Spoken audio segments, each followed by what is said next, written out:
Selamat siang kepada Bapak Ibu sekalian.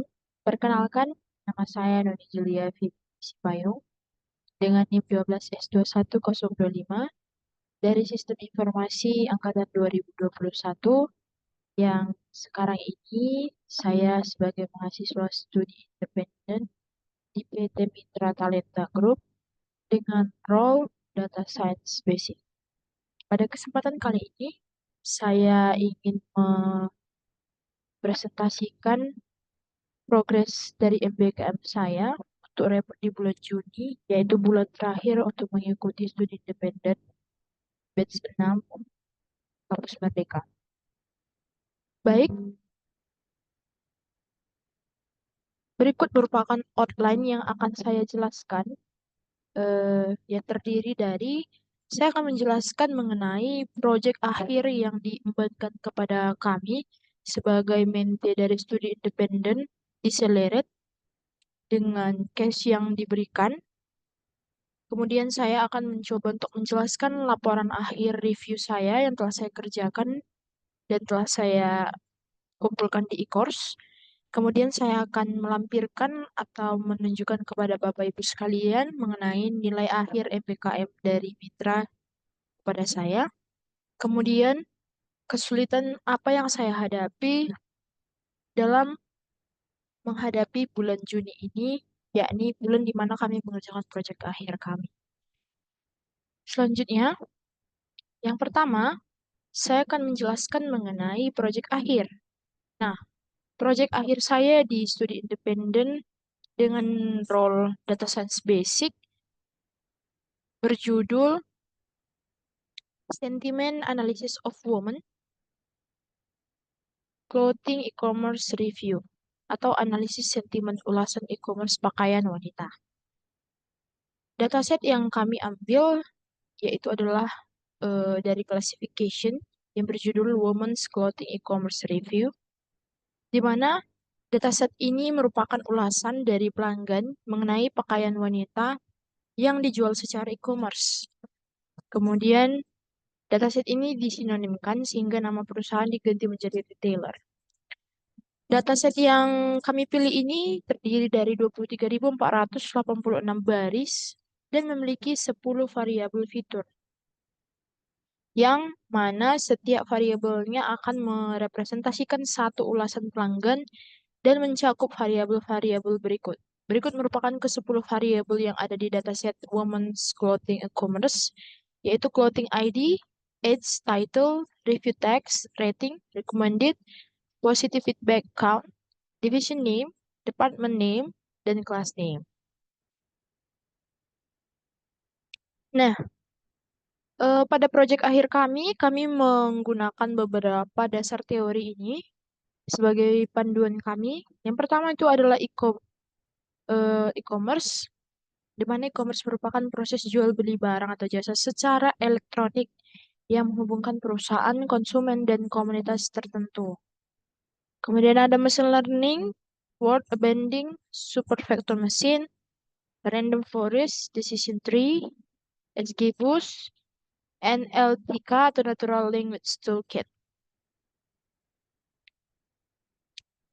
Nah, dari proyek yang telah kami kerjakan, dari dataset yang telah kami olah, kami bersihkan, kami cleaning, data cleaning, lalu pre-processing, dan sebagainya hingga menjadi sebuah data yang siap untuk disajikan.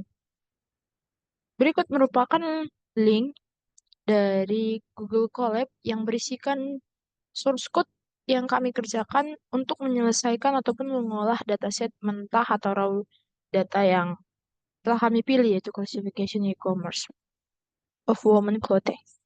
Kemudian setelah kami olah di link Google Colab ataupun di Google Colab, data kami simpan menjadi data yang sudah bersih, sudah bisa diolah. Kemudian kami olah atau kami sajikan di Tableau dengan membuat dashboard. Berikut merupakan link Tableau di mana dashboard yang telah kami buat sudah kami publikasikan di Tableau Public. Saya akan menunjukkan Google Colab-nya. Baik. Nah, ini merupakan Google Colab yang berisikan source code yang kami kerjakan untuk dataset yang telah kami pilih, yaitu Women's E-commerce Clothing Review mengenai classification. Nah, pertama kontennya berisi 10 variabel ataupun tabel yang nantinya bisa dipilih dan digunakan untuk menyajikan informasi yang berguna bagi pihak-pihak tertentu yang berhubungan dengan perusahaan e-commerce ini. Nah, kemudian hal pertama yang kami lakukan, kami mengimport library-nya dulu, yang nantinya di mana library ini akan berguna untuk code-code yang akan kita kerjakan ke depannya. Setelah itu kami melakukan pre-processing data. Yang pertama kami meload datanya, yaitu memasukkan dataset dari drive, di mana di drive itulah dataset yang kami pilih.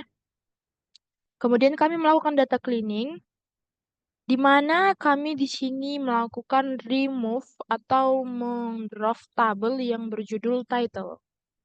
Kalau kita bisa lihat kontennya tadi, di konten itu ada dia variabel title yang berisi judul dari reviewnya. Nah, mengapa kami melakukan drop? Karena menurut kami untuk konteks dari tujuan kami menyajikan informasi berdasarkan sentimen ulasan review dari customer, menurut kami title ini, double title tidak terlalu penting, sehingga kami melakukan drop tabel.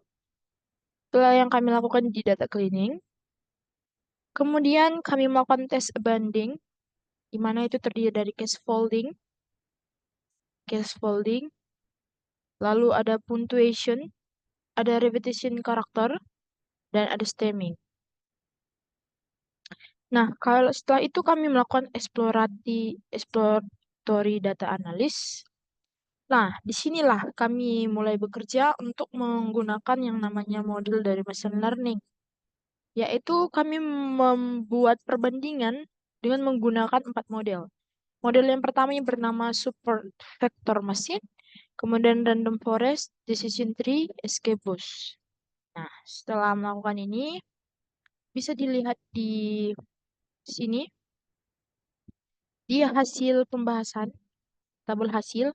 Untuk 4 model, kami memperoleh akurasi precision recall F1 score dari keempat model sebagai berikut. Dan bisa dilihat, akurasi precision recall F1 score yang lebih dominan terdapat di Random Forest Classifier, di mana akurasinya 0,84, precisionnya 0,92, kemudian recall-nya 0,10, dan F1 score-nya adalah 0,91. Nah, setelah datanya telah kami olah, nah, selanjutnya kami menyajikan datanya dalam bentuk dashboard agar customer ataupun orang-orang yang akan mengkonsumsi data informasi tersebut paham. Nah, berikut merupakan tabel publik di mana kami telah membuat dashboard yang berisikan informasi-informasi yang nantinya berguna. Judul dashboard kami adalah Women's Clothing E-commerce Review dari kelompok 4. Nah, di sini ditampilkan total reviewer, total department, total division. Lalu di sini ada positive feedback obtained by class name, baru positive feedback yang dilihat berdasarkan rating dari departemen name-nya. Kemudian ada positive feedback yang dihitung dari departemen name-nya. Kemudian ada recommended dengan sentimen. Jadi sebenarnya sentimennya ini yang menjadi sorot utama. Di mana ada negatif, neutral, dan positif.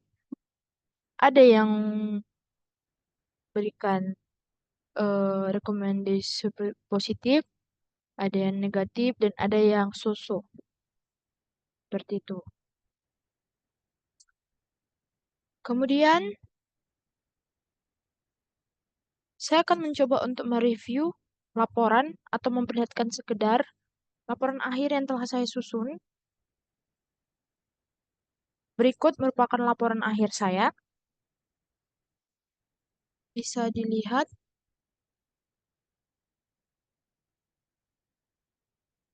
Oke,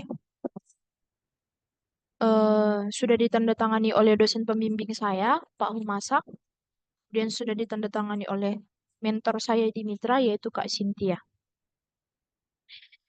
Di sini juga sudah jelas di daftar isi lengkap dari pendahuluan, deskripsi mitra, rincian kegiatan saya yang saya lakukan di sana, baik mempelajari semua materi ini, sampai eh, kepada dengan kesimpulan, saran, dan lampiran-lampiran yang mendukung hasil dari pembahasan yang saya lontarkan di dokumen ini.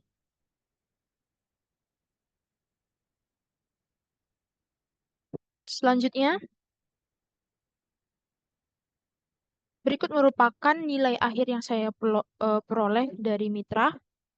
Eh, Dan nilai rata-rata yang telah saya peroleh yaitu 90,81 dan saya mendapat nilai A. Nah, untuk kesulitan yang saya hadapi dalam proses mengerjakan proyek akhir studi independen di Silerit PT Mitra Talenta Group, eh, ketika kami mengerjakan proyek ini, hal yang paling sulit adalah memanage waktu dan mencocokkan waktu dengan teman tim, karena terkadang satu anggota tidak bisa hadir dan lainnya tidak bisa diskusi pada waktu yang sudah kami sepakati sebelumnya. Jadi sehingga masalah ini sungguh rumit, tapi kami bisa mengatasinya karena di awal-awal kami sebelum mengerjakan proyek, kami sudah membagi-bagi tugas kami. Seperti contohnya saya adalah bagian menyajikan informasi yaitu membuat dashboard di Tableau. Jadi ketika mereka sudah menyelesaikan Google Colab atau source code-nya, kemudian data sudah disimpan, data yang sudah bersih, sudah bisa diolah, sudah bisa disajikan, diberikan kepada saya, maka saya akan mengerjakan dashboard-nya. Jadi di waktu kami memang sudah bisa bertemu untuk berdiskusi, semua pembagian tugas sudah dikerjakan oleh masing-masing tiap dari kami, sehingga sudah bisa dirampungkan dan menghasilkan nilai yang baik. Mungkin sekian presentasi yang bisa saya sampaikan. Saya ucapkan terima kasih.